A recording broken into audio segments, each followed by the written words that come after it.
반갑습니다. 오늘 또 로마서를 가지고 우리가 또 다시 한번 말씀을 나누려고 합니다. 여러분, 지난주에 제가 그냥 막 죽은 자, 죄, 계속 지금 우리가 그렇게 난도질 당하고 있는데, 여러분 설교 들으시면서 어떤 마음이 드십니까? 또 보기가 필요합니까? 1번 기분 좋다, 2번 시원하다, 3번 재수없다, 꿀꿀하다. 여러 가지 마음들이 있을 겁니다. 그러나 우리가 한 주간 동안 또 열심히 잘 사는 거 보면 분명 우리는 아직 살아있다고 또 착각하는 그러면서 살아갑니다. 성경은 우리 인간이 그래서 너희가 스스로 깨달으라가 아니라 그래서 너희는 알라 이겁니다. 알아야 돼요. 알지 못하면 우리는 모르면서 사망의 길로 갈 수밖에 없습니다. 여러분, 아는 자는 우리가 하나님의 은혜를 구할 수밖에 없는 거죠. 아담의 범죄로 인해서 하나님과의 생명의 관계가 끊어져 버린 그 죽은 자, 그것은 하나님께서 이미 강조했던 것이죠. 너는 정령 죽으리라. 무트하 무트. 그로 인해 그 위의 모든 인류는 다 죽은 자. 그 뭐라고 그랬어요? 네페시. 동물과 같은 삶, 똑같다. 지능이 좀 높다고 해서 동물이 아니냐? 아니라는 거예요. 유한한 생명, 유한하게 움직이는 것들은 다, 하나님과의 관계가 끊어진 것들은 다 네페시인 거예요. 오직 네페시만을 생산해 놓은 거죠. 그러므로 이 세상은 사실 사망의 공간이 된 것입니다. 여러분, 그렇지 않아요?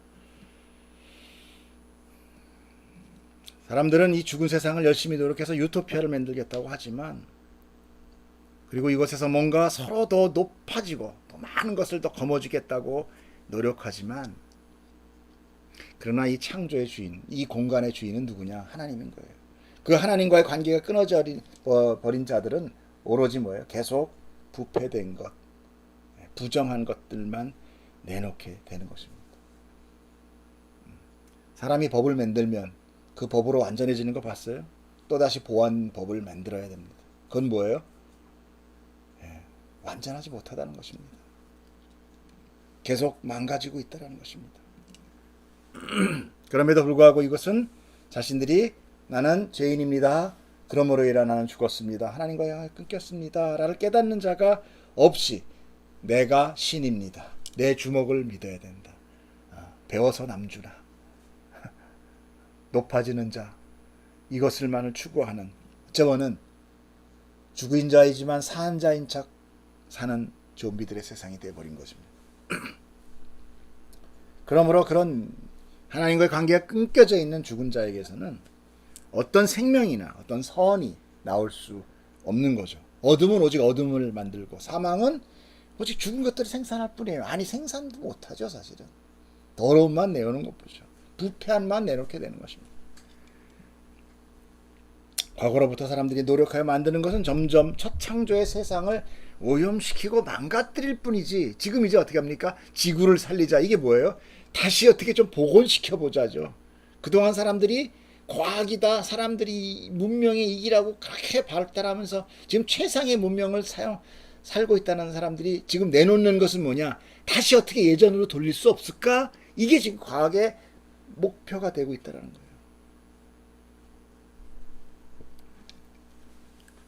거예요. 그것들이 바로 사람들, 즉 죄인들이 만들어낸 현실이에요. 그런데 성경은 그 암울한 암흑 속에 빛이 비쳤다고 이야기하고 있습니다. 요한복음 1장 5절을 한번 볼까요? 시작. 어둠의 빛이되 어둠을 깨닫지 못하더라. 네, 그 어둠 속에 빛이 비쳤다는 것입니다. 그런데 어둠이 깨닫지 못하더라고 기록합니다. 이 깨닫지 못한다는 의미는 히브리 원어의 뜻을 보면 잡지 못한다, 소유하지 못한다는 의미예요. 즉, 이 말은 어둠이 빛이라는 것을 자기의 논리 규정으로 깨달아 자기가 이해하고 삼으려 했다라는 것입니다. 자기 거로 만들어려 했다는 거예요. 여러분, 지식이 뭐예요? 지식을 우리가 왜 배웁니까? 그것을 이해하고 그 규정 안을 터득해서 내 거로 만드는 거죠. 그죠? 그게 알미잖아요. 그게 제 지식이잖아요. 그런데 결코 어둠이 어떻게 빛을 알 수 있겠어요? 어둠은 빛을 깨닫는 순간 그 빛은 어둠을 삭제시켜 버립니다. 그렇죠? 물리적으로 우리가 나타나오잖아요. 플래시로 어둠을 딱 빛을 비치면 어둠이 빛을 깨닫기 이전에 이미 어둠은 삭제돼 버리는 거예요. 그러므로 어둠은 결코 빛을 알 수 없어요. 사망은 생명을 깨달을 수 없어요. 죽은 자가 산 걸 어떻게 깨닫습니까? 죽은 자가 저건 살았다 저건 죽었다 알 수 있어요? 몰라요. 산 자만이 죽은 자와 사는 자를 구별할 수 있는 거예요. 그래서 그런데도 불구하고 그들은 어떻게 했습니까? 자기 마음대로의 논리를 만들고 이게 빛이다 라고 이해하려 한 것이에요. 그게 바로 소유하려 했다는 의미고, 결코 어둠은 빛을 알 수도 깨달을 수도 없는 것입니다. 그런데 성경은요, 그거로 끝나는 것이 아니라 그 빛에 대해서 친절하게 설명해주고 있다는 것입니다.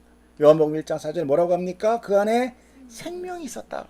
근데 그 생명은 누구냐? 사람들의 빛이다. 즉 생명과 빛은 하나로 통한다 이거죠. 빛이 비치니 그런 거 뭐야? 생명이 비쳤다라는 거예요. 그 빛은 생명이라는 것이에요. 그 빛이 사람의 생명이라는 거예요. 생명은 지난주 창세기에 배웠듯이 누구에게서 나온 것입니까? 누구에게서 나온 거예요? 하나님의 생기가 아담의 코에 들어갔다. 그래서 그가 생명이 되었다라고 기록하잖아요. 그러면 누구에서 나온 겁니까? 하나님으로부터 나온 거예요. 즉 그 생명은 하나님이 가지고 있는, 하나님에 속하는 것이라는 거예요. 결국 그 사망의 세상에 하나님의 생명이 다시 주어지고 있더라라는 얘기를 지금 오늘 요한복음이 말씀하시는 거예요. 이것은 하나님께서 죄로 끊겨진 관계를 다시 맺을 기회를 주셨다는 것이에요. 이게 우리에게 뭐예요? 복음인 거예요, 바로. 그렇잖아요. 그게 복음인 거예요. 죽은 자에게 생명은 틀림없는 복음 맞습니다. 그리고 하나님은 그 생명을 이제 언약한 거예요. 내가 생명 줄게 이렇게 되는 거죠. 그런데 죽은 자들이 그 생명의 언약을 자기들의 논리 규정으로 그들 스스로 노력해서 쟁취하겠다고 달려드는 것, 이런 것들이 지금 사람의 의라는 것입니다. 즉 생명을 자기의 노력으로 소유하고 또 쟁취하겠다라는 것입니다. 여러분 다 아시겠지만 죽은 자는 결코 스스로 생명을 얻지 못하는 것입니다. 저 관 속에 누워 있는 시체가 스스로뿐만 아니라 누구의 능력도 다시 살리지 못해요. 오직 생명은 생명의 본체이신 하나님이 주셔야 받을 수 있는 것이기 때문에 그렇습니다. 죽지 않아도 병자만 해도 어떻습니까? 실력 좋은 의사가 살려줘야 살 수 있는 거예요. 죽은 자가 어찌 스스로 생명을 얻을 수 있습니까? 그러나 성경은 그 생명을 얻는 방법을 다시 또 친절하게 설명해주고 있다는 것입니다. 요한복음 1장 12절 13절 시작. 영접하는 자 곧 그 이름을 믿는 자들에게는 하나님의 자녀가 되는 권세를 주셨으니 이는 혈통으로나 육정으로나 사람의 뜻으로 나지 아니하고 오직 하나님께로부터 난 자들이니라. 혈통이나 육정이나 사람의 뜻, 이것은 사람의 노력이나 능력이라는 거죠. 근데 그게 아니라는 거예요. 오직 이 생명의 관계 회복. 아까 뭐라고 그랬습니까? 하나님의 자녀. 이게 뭐예요? 하나님과 부모 자식의 관계가 맺어진다는 거잖아요, 바로. 이 관계 회복은 하나님께서 택하고 붙드는 자만이 그 생명을 받아 산 자가 될 수 있다는 것이. 그래서 복음은 은혜입니다. 인간의 어떤 노력과 그것이 아니라 하나님이 부어주시는 마치 값없는 것 같은. 그러나 사실은 그 값이 헤아릴 수 없이 인간이 가치를 수 없는 무한한 가치를 갖고 있는 것이죠. 죽은 자는 아무런 능력도 기회도 잡을 수 없는 완전 불가능한 존재, 그냥 없음, 무인 거죠. 이 세상 아담 이후의 모든 인간 모두가 다 죄로 죽었기 때문에 생명을 가진 자는 아무도 없는 거예요. 그런데 성경은 하나님 앞에 살아있는 자만을 의인이라고 취하거든요. 그렇기 때문에 오늘 본문에 의인은 없나니 하나도 없다라고 나오는 거예요. 하나도 없다. 이 하나도 없다는 건 그냥 몇 개는 있을 것이 아닙니다. There is no one rightness, not even one이에요. 아무도 없다. 그 없다 이겁니다. 전혀 없다라는 거예요. 그럼 의라는 것이 도대체 뭐냐? 의가 오길래 의인이 없다라는 거냐? 의라는 것은 한국 사전에 바른 도리라고 합니다. 생각해 보십시오. 죽은 자가 어떻게 옳고 그름의 도리를 행할 수가 있어요? 오직 살아있어야 옳고 그런 행동이 나오는 것이죠.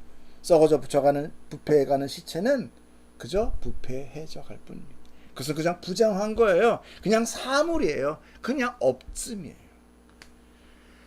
그런 성경을 잘 못 이해하는 사람들은 나는 죄인입니다 라고 고백은 하고 있지만 실제로 그것이 무엇인지 모르는 거예요.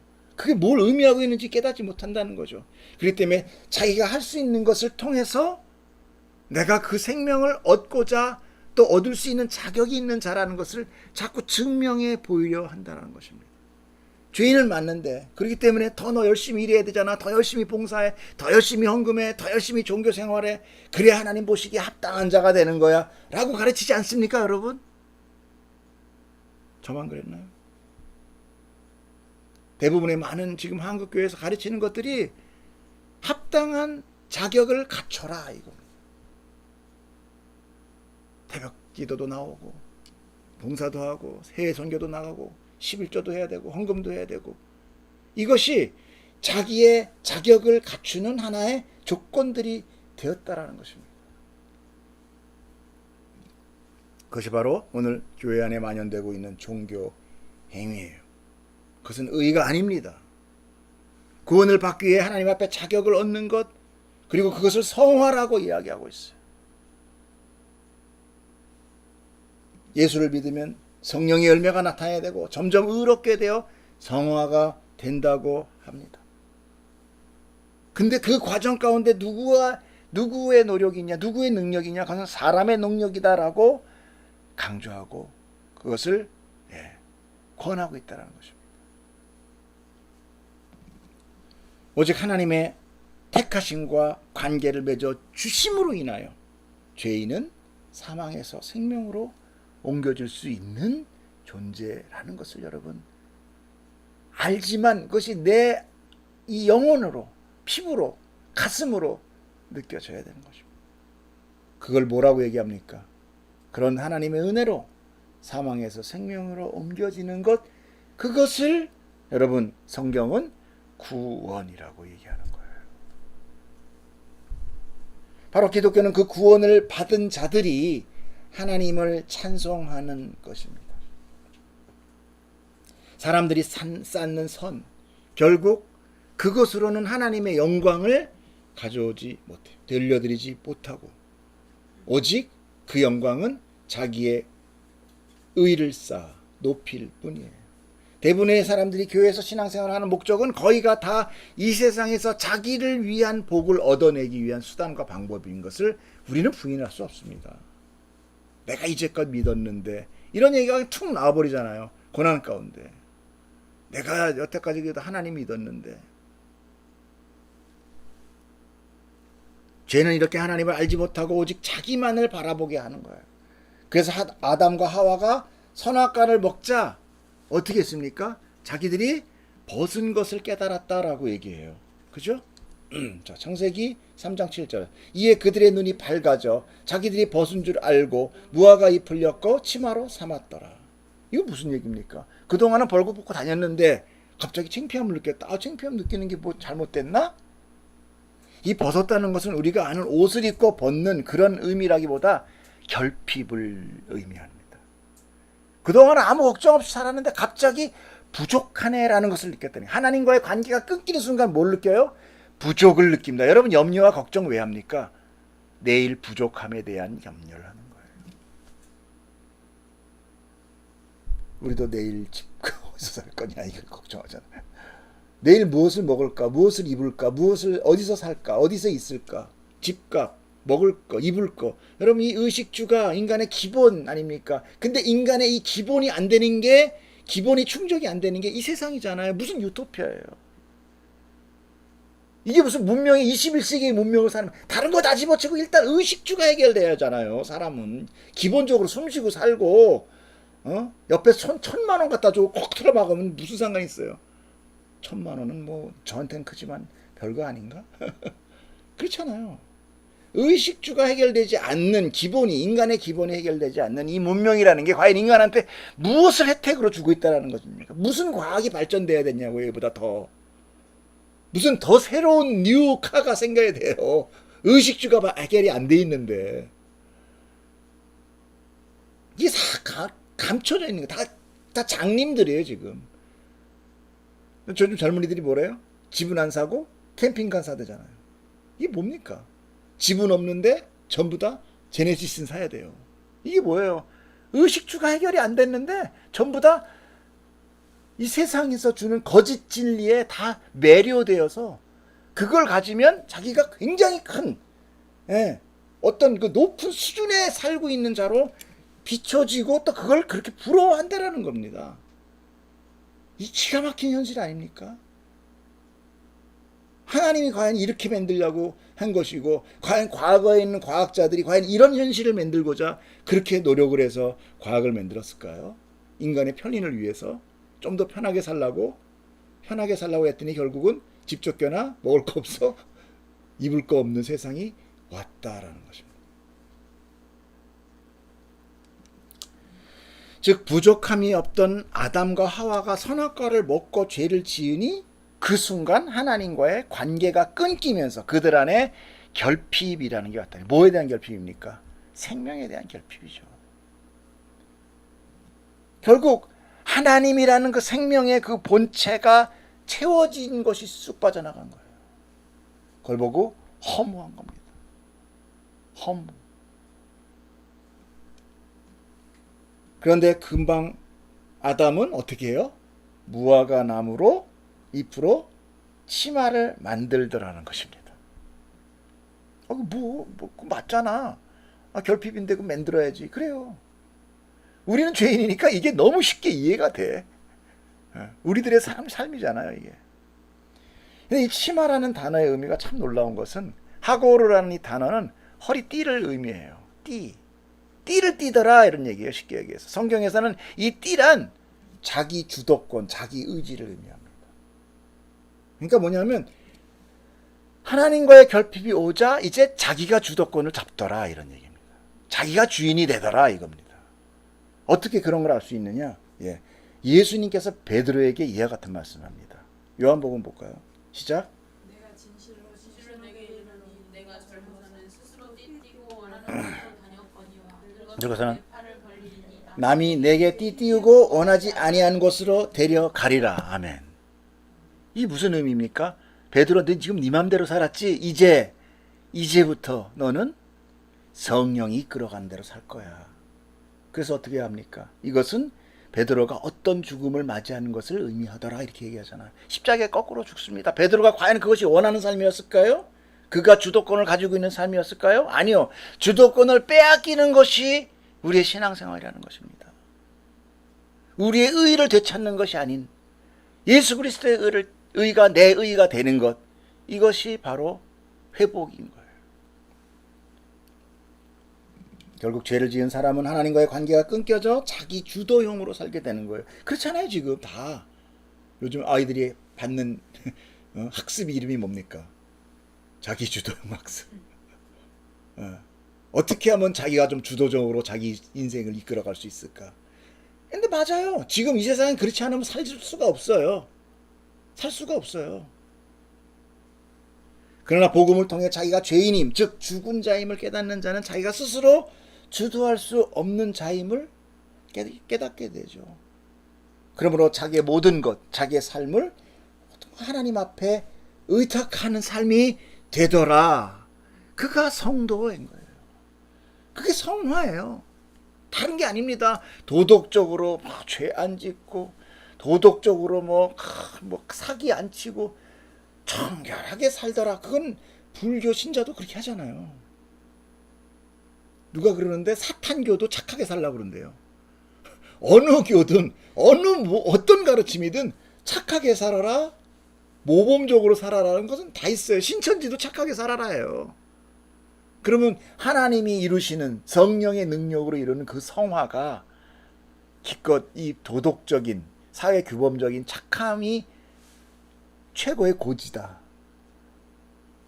그 용서 깊은 하나님의 진리가 너무나 저평가되는 거 아닙니까? 이제 이렇게 나오니까 여러분들 몇몇 사람들은 그럽니다. 그러면 우리 어떻게 살아야 돼요? 나는 죄인이고 능력도 없고 아무것도 없어요.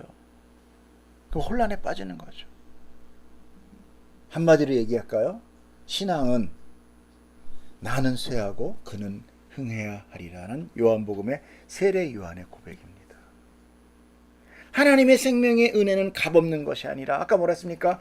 값으로 헤아릴 수 없는 것입니다. 그러므로 갚을 수 없는 은혜를 하나님께서 야, 너 이제부터 하나하나 나한테 갚어. 아, 요거 봐라. 대충대충 노네. 너 이제 100만 분의 1밖에 못 갚았어. 이러시겠냐고요. 갚을 수 없는 걸 지체 보고 너 갚으라 그러겠어요? 그런데 성도가 진짜 해야 될 일이 있습니다. 그것은 바로 예수 그리스도를 믿고 하나님의 은혜를 감사와 찬양하며 그분께 모든 영광을 돌리는 삶이에요. 내가 봤을 때 이 더러운 인생, 아유 이것도 진짜 사는 거야? 이 쪽방에서 내가 진짜 이렇게 가난하게 사는데 이게 무슨 영광이야? 이게 자기 주도형이에요. 저는 그들을 무시하자는 게 아닙니다. 그들의 아픔을 도외시하자는 게 아니라 그 삶 가운데도 하나님께 영광과 감사의 찬양을 드릴 수 있는 자도로 변하더라는 거예요. 그가 그 노력으로 그렇게 변하더라가 아니라. 왜? 그 값없는 은혜를 받은 걸 깨닫기 때문에. 제가 며칠 전에 무슨 영화를 하나 봤어요. 근데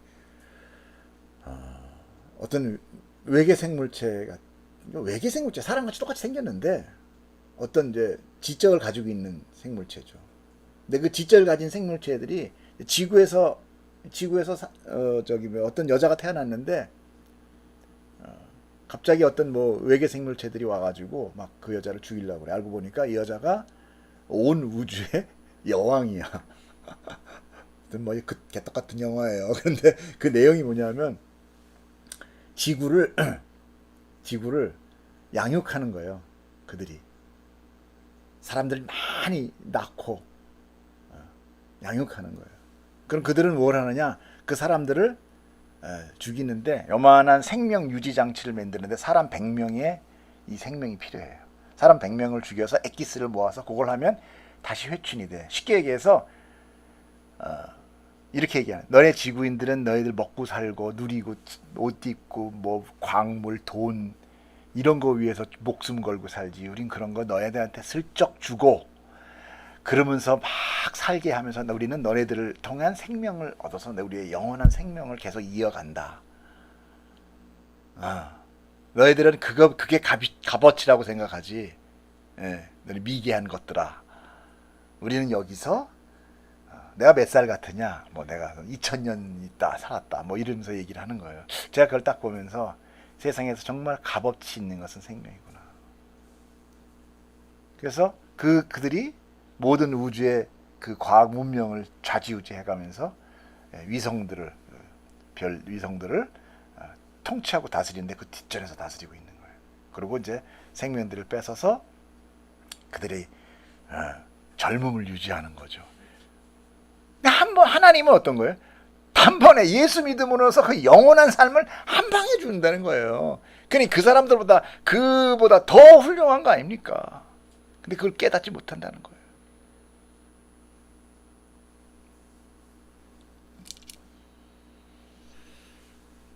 여러분, 그럼에도 불구하고 우리는 뭐예요?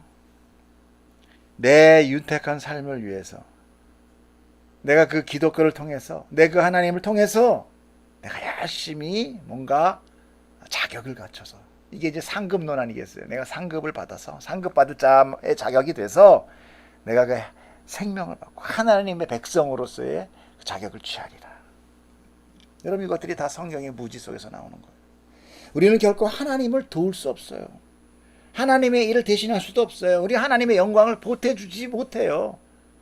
여러분 죽은 자가 어떻게 보태줘요? 그러므로 우리가 할 수 있는 것은 아무것도 없어요. 우리가 할 수 있는 건 단 하나에 뭐예요? 예수님은 자신에게 질문하는 사람들에게 이렇게 대답을 해줍니다. 여러분 잘 들으세요. 시작. 그들이 묻되 우리가 어떻게 하여야 하나님의 일을 하오리까? 예수께서 대답하여 이르시되 하나님께서 보내신 이를 믿는 것이 하나님의 일입니다. 왜 그렇게 했습니까? 왜 그렇게 했어요? 예수를 믿는 것이 하나님과의 관계, 끊어져 있는 관계의 회복이 됨으로 인하여 다시 생명. 그러니까 하나님은 이런 얘기 있잖아요. 나는 죽은 자의 하나님이 아니요 산 자의 하나님이다 얘기하시잖아요. 그 얘기가 뭡니까? 너희들은 다 죽었어. 그렇기 때문에 내가 예수로 인하여 산 자 만든 다음에 내가 관계 맺을 거야 이런 거죠. 예수를 믿는 것이 그러므로 하나님의 일입니다. 더 정확하게 말씀드리면 자기 백성에게 예수를 믿게 하시는 것이 하나님의 일이라는 거예요. 그렇죠? 그래야 예수의 생명이 그들에게 연결되기 때문입니다. 그런데 우리는 자꾸 뭔가를 열심히 행하여 그 업적을 통해서 자격을 얻겠다라는 것입니다. 자기의 노력을 통해서 자격을 얻는 자는 결코 감사와 찬양이 있을까요? 없어요. 그들은 대가를 요구하게 됩니다. 이게 상급이에요. 나 상 주세요 이거예요. 상 주세요. 생명은 그 어떤 존재의 노력의 대가로도 얻을 수 없는 무한한 가치예요. 그래서 하나님은 결국 그 모든 능력을 통해서 자기 백성을 기필코 하나님을 찬송하고 감사하며 기뻐하는 자로 하나님의 능력으로 만들어내겠다는 것입니다. 그러기 위해서 우리는 그분 앞에서 우리의 실체, 죄인이며 죽은 자인 것을 들통나야 되는 거예요. 그게 뭘로 들통난다라 그래요? 율법을 통해서 죄가 드러나더라. 하나님의 법을 통해서.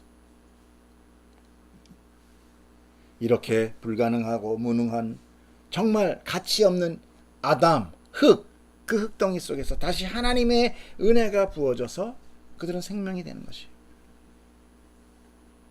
그렇게 해서 첫 아담은 비록 산자, 유일한 산자는 누구였습니까? 아담이었어요. 인간으로서. 지금은 누구예요?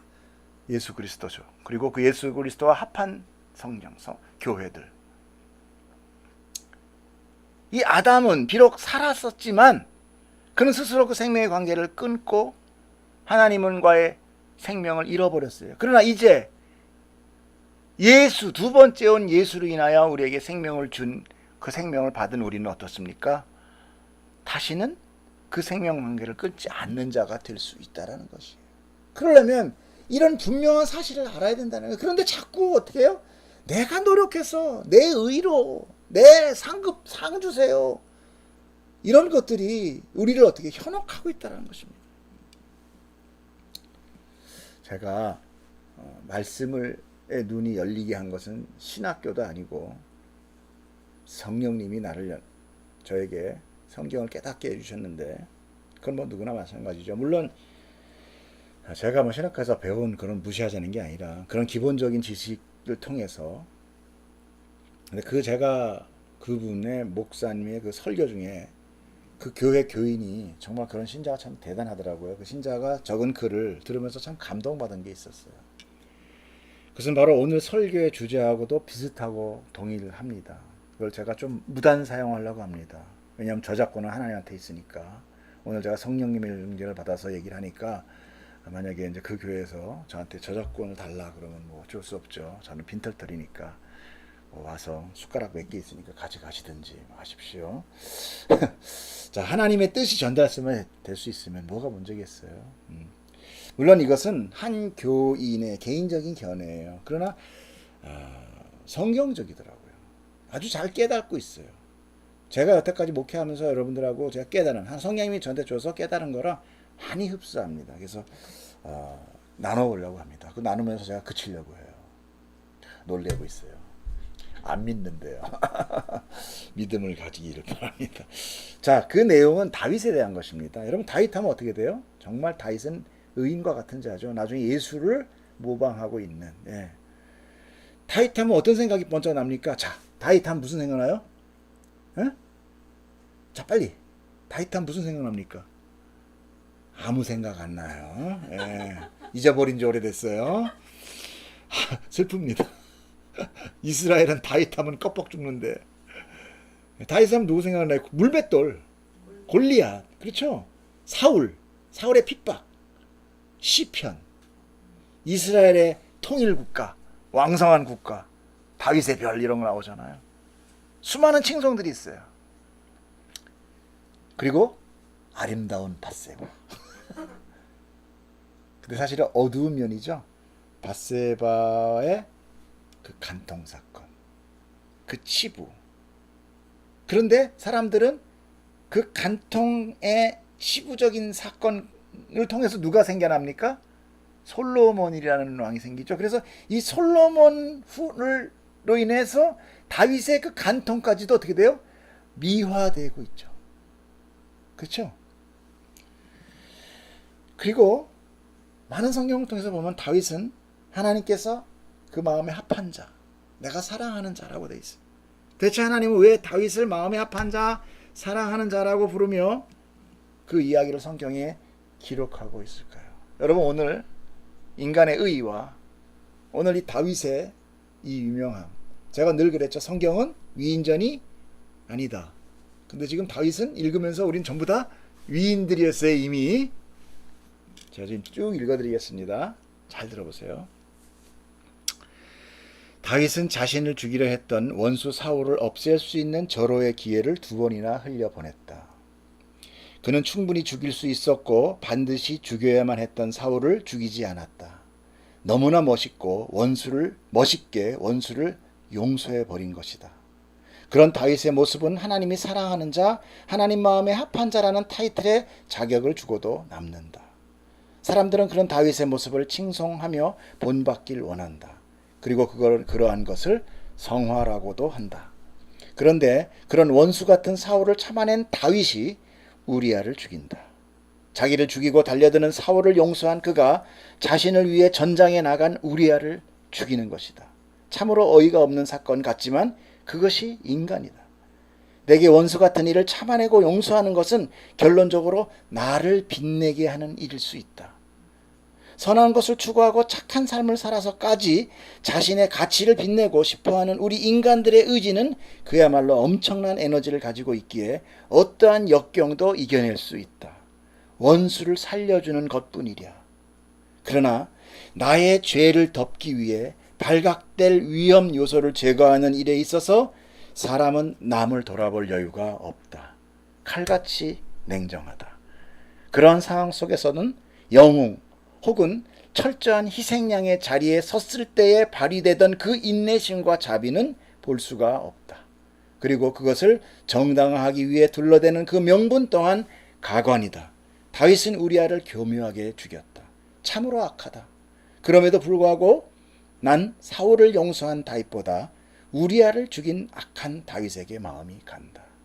사울을 죽인 다윗에게는 예수님의 죽음이 마치 소용이 없었던 것처럼 다윗의 고든 의지와 자비와 용서가 빛이 나지만 우리아를 죽인 다윗은 그 모든 행위가 삭제되고 그 위에 오직 예수의 십자가만이 빛을 발하기 때문이다. 그 이후에서야 비로소 그는 온전히 선악과를 따먹고 숨어있는 자신을 자각하고 하나님이 피 흘리게 하신 희생양의 옷을 기다릴 수밖에 없었던 것이다. 방법이 없는 자, 은혜를 패하지 않는 자, 십자가의 죽음이 헛되지 않는 자로 인식이 된 것이다.